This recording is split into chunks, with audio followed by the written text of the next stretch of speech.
Okay, so we are asked to find the measure of one interior angle of a polygon. So here they're asking us to find the value of x.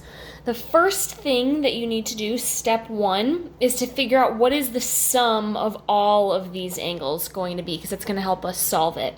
So we know how to do that from yesterday. The sum of the interior angle of a polygon fits the formula n minus 2 times 180, with n being the number of sides, right? So we'll count there are 1, 2, 3, 4 sides. So to figure out what the sum of all of these angles added together will be, we're going to take the number of sides, 4 minus 2, and multiply that by 180. 4 minus 2 is 2, so 2 times 180 is 360.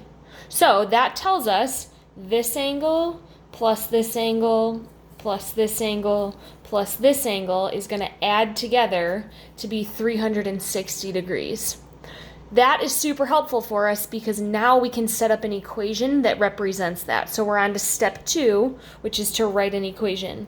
This angle, x, plus this angle, 115, plus this angle, 80, plus this angle, which is a box, and that means it's 90 degrees, equals 360, because we just found that the sum of the interior angles is going to add to be 360 degrees.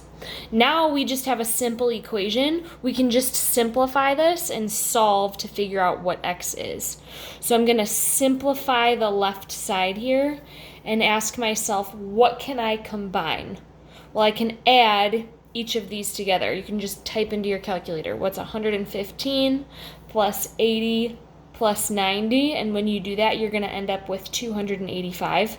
So I have x plus 285.